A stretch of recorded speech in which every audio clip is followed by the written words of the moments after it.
What is going on, YouTube? I am Germ here. Today we are going to be doing the 5th and final positional tier list for MSI. The start of MSI is right around the corner. We've been running through every single position, every single player that's going to be attending the tournament, and ranking them from top to bottom, giving my thoughts and opinions on all these players going into the tournament. If you guys haven't seen them already, all the other videos are on my channel. We did 80 carries yesterday, mid laners the day before, jungle the day before that, and top lane the day before that. Overall, the videos have been doing pretty well, getting a ton of awesome feedback, comments, likes, all that stuff. There's always going to be a couple of people that are just super negative and whatever for no reason. I just do want to reiterate that at the end of the day, these are my opinions. This is my list, and no one is going to make a list that is totally right, that everyone agrees with, anything like that. And you guys can feel free to comment your own list. And if you think my list is wrong or terrible or whatever, tell me what your list looked like. Tell me why. But you don't need to, at the same time, be roasting my list or other people's lists in the comments or whatever. It's all thoughts and opinions at the end of the day.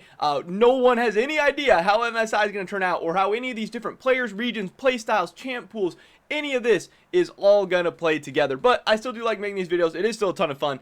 So before we get into this last one, make sure you guys, if you have not already, please drop a like on this video. I'd appreciate it so much. It really does help me out the YouTube algorithm, getting my videos, content, everything out to more and more people. And subscribe to stay up to date on all my latest content so you guys don't miss out on anything we got going on in the future. Tons of MSI content coming your way, off-season news, rumors, speculation, all that stuff. And then Summer Split will be here before you know it. With that being said, let's get right into this. Starting off at the bottom, for me, we're going to be going to the CB LOL first. I have Lucy in the F tier. To me, this guy overall was not that impressive even in the CB LOL, and obviously I don't think the CB LOL is considered one of the stronger emerging regions or anything like that. It is obviously a minor region. Their historical results have not been that great at international tournaments. This guy had a 3.16 KDA in the league, so not, crazy stats, not crazy popping off crazy performances, anything like that. But also, we have seen him internationally before. I believe 2019 Worlds, a 1.32 KDA. So a really rough performance. Again, stats are not the end-all be-all. KDA especially is not the end-all be-all.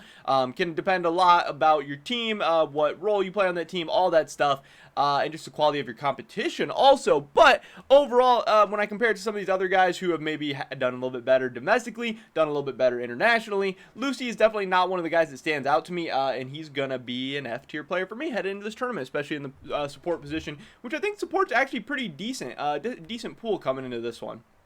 Next up in the F tier, I'm going to be going with Decoy for the LCO. Again, guys, I've said it time and time again. I do not think the LCO is going to have a good time at this tournament. NA taking a lot of their players. They're having like financial, structural, whatever issues going on with whatever happened with the OPL, like dissolving. The OPL already wasn't that strong, and now we have an LCO team, and Pentanet came out and dominated. And some people are getting hyped up and excited about that. But why haven't a lot of these players on Pentanet, why haven't they dominated previously? Why haven't they, been able to make it to international competition and showed what they got? If they are really as crazy good as they are, maybe they finally got a team together, maybe they finally clicked right, maybe finally they're ready to go, or maybe the league used to be a little bit stronger, now it's a little bit weaker, now they have them on top. That's kind of what I'm leaning towards. Again, we'll see. I'm just not coming into the tournament with super high expectations for the Oceanic region, for the Oceanic team, or many of these Oceanic players.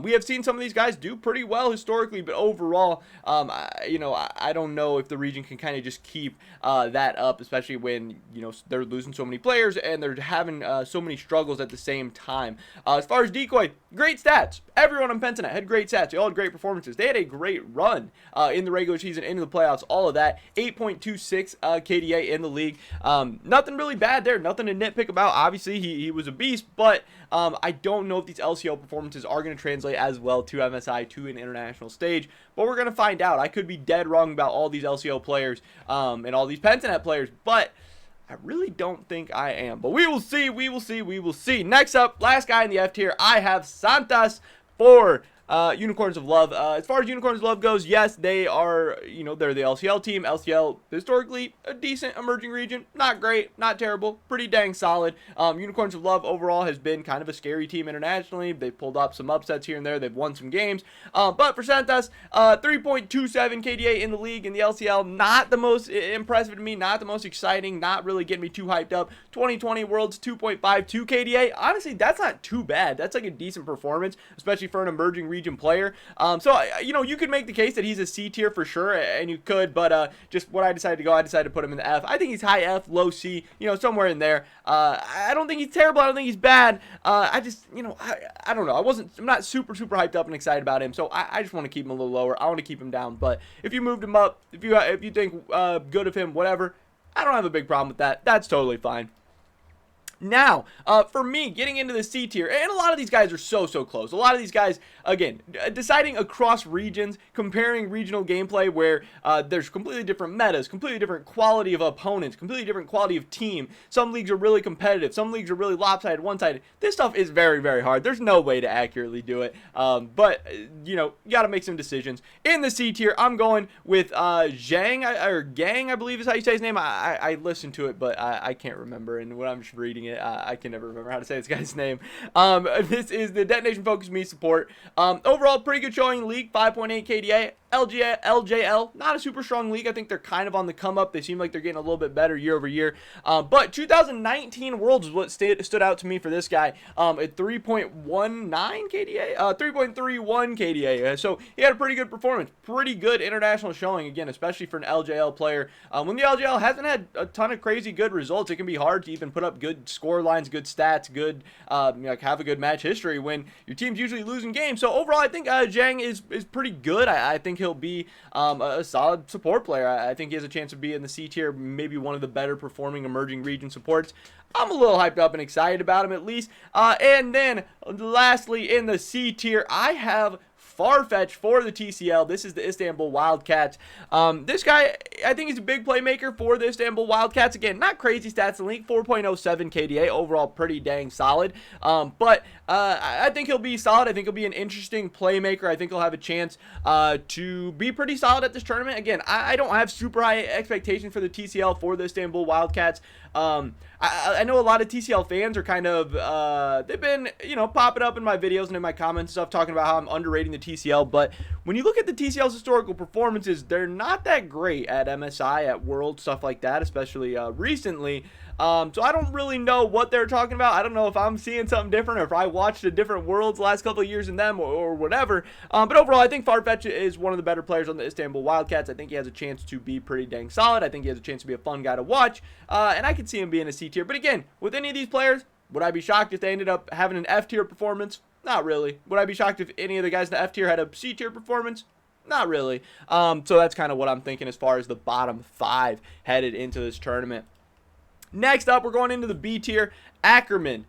His face didn't want to work. The PNG didn't work, so we had to go with the full body shot, so he's a little bit cut off. But this is the Latin American support, the pride of Latin America. Everybody's hyping this guy up. Everybody's talking about how good he's going to be. Everyone is so excited for him to get some international stage time. He was very great in the LLA, 8.24 KDA, absolute beast for Infinity. We'll see how it goes. I mean, you know, you never know when players are getting kind of that first taste of the international experience, getting to be seen on the big stage. This guy has a big reputation. He's very well respected. He's a big time player, and you know, this is his chance to really show up on that international stage against some big teams. Obviously, they are in the group with the LCS. They're in the group with the LCK. They're going to have a chance to pop off, and we're going to see what happens. Yeah, this guy was, you know, the best support that Latin America has to offer, and maybe one of the best players Latin America has to offer, especially at this time after some of them have left the league and everything. We'll see what he can do. It's going to be fun to watch. It's going to be interesting. It's going to be exciting. I do think he has a chance to be better than a lot of the other emerging region supports, but he might not be too. But I'm going to be putting him into the B tier next. We're getting into the A tier. I have Kai Wing for PSG Town in the A tier, though this guy, crazy good. You know, some nasty stats.